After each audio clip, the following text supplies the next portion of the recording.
Hello, thank you for joining us at the Hair Wire here. I am Carrie Jarrett. I'm here with my crew to talk about the difference between dry scalp and dandruff. First, we'll start off by introducing ourselves. Sergio, can you introduce yourself? Yes, I'm Sergio Cardona, certified trichologist, biologist, and how many other hats I forgot. San? Yes, hi, my name is Bisan. I'm a trichologist and a biochemist. I perform scalp micropigmentation, and I am here for the hair science questions. Now, those who don't know me, I am a certified trichologist and a master level hairstylist educator, and I'm also a business mentor for those in our industry. Now, I am behind the chair a couple days a week, and it is winter where I am. I'm here in Northern Alberta, Canada, and so I'm often seeing dry scalp and dandruff. And so often I'm seeing people medicating dry scalp, causing dandruff. So now how do you know the difference if you have a dry scalp or dandruff and what causes it the two? Now, you can do a simple test at home. I like to do is have my clients have a darker shirt, preferably black if you have a cotton one. Take your head sideways and shake your scalp. Now look to see if you have tiny little dry white flakes or if you have thicker, more chunkier, greasy looking flakes. That'll be a big sign to tell you what you have. Now, if it's a flaky, it is most often dandruff. Now, Sergio, do you want to go into this a little bit further? Sure. If you see those pieces very thin, very small, usually it's more related to dry scalp rather than to see big flakes. When we start seeing big flakes of dandruff on our heads, then we understand that we're seeing the D on the scalp. So the thing that I like to also look at is the color. Is it yellowish? Is it more platinum, more white type of dandruff? So if it is yellowish, then we know that there's sebum related issues along the side. And if we see it more white, then you know that it's more about dryness. That could also be triggered by inflammation on the scalp for conditions like psoriasis and pityriasis simplex. Now, how do we treat this? What do we do? Bisan, we were mentioning about different types of treatment options for this. Yes, I want to add also like Kerry was saying that it's in cold weather. Also, when we are in hot weather, when we are constantly in ACs too, like the AC, it's very drying to our scalp, and Yeah. AC actually, personally, it makes my scalp very itchy. And that is actually dryness of the scalp. And the treatments will also, it's topical treatments. We have different kind of shampoos. If it's dandruff, then the zinc pyrophosphate. It's a chemical that's found in a lot of shampoos. You can look it up. Mostly it's like really cheap and it's effective if you use it once a week or twice a week, depends on how much severity you have. But also, you guys, these at the end of the day, these are chemicals. So yes, we want to use them to treat the problem like right now, but we have to find a longer term solution. And the longer term solution is look inside your body. Maybe you're dehydrated. Maybe you're not having a lot of omega-3. Maybe you need fish oil. Maybe you need vitamin E.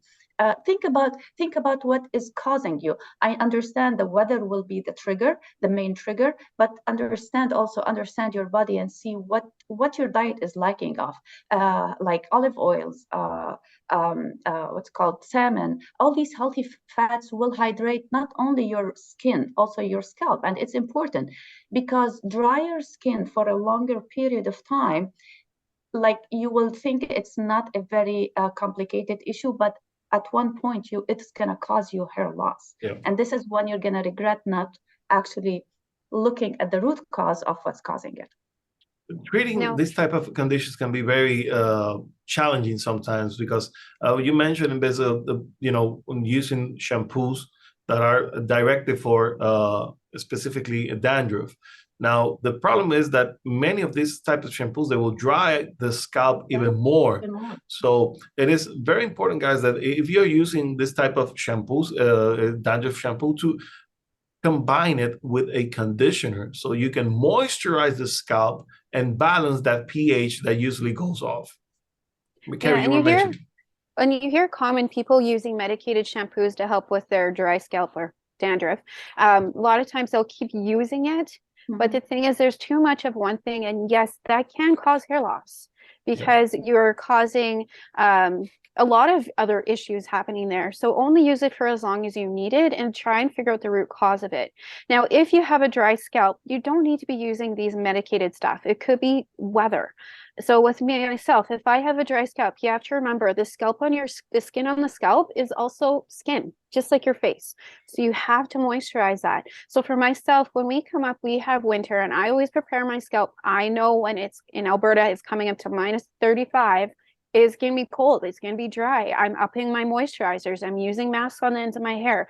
I might take my regular daily moisturizing conditioner and you don't normally put conditioner on your root, but if I have a dry scalp, I will put a little bit on my root and then put a mask on the mid shafts to the ends to balance that pH, but just so I'm getting a little bit moisture to my scalp.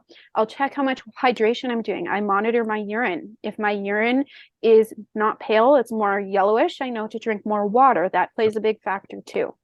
Do you guys have any tricks for dry scalp?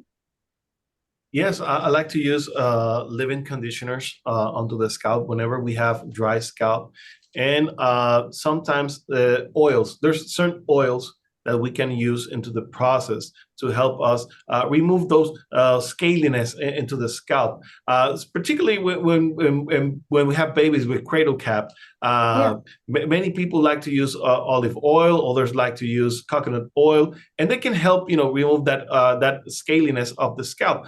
But at the same time, you have to cleanse and you have to moisturize. So remember, guys, using oils without moisturizing, you're just creating a film over the skin. But to bring in moisturizers, creamy moisturizers is best, and then cover it up at the end with oils.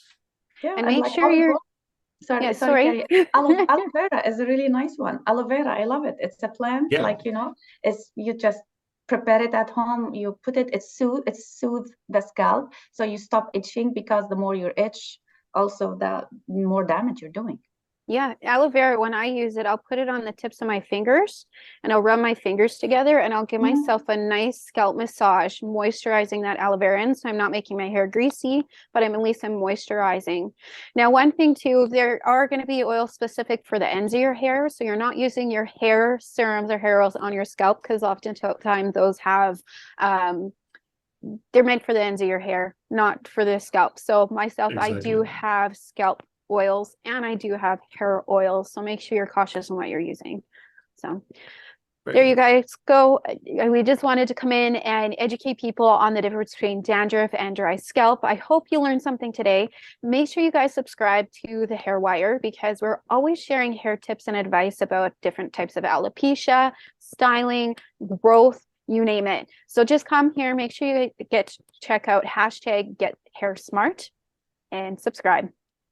Hassan, Sergio, anything to say before we tap out? Subscribe, you guys. Get hair smart. Hit the notification bell. And of course, we want to read your comments. So bring it in, guys.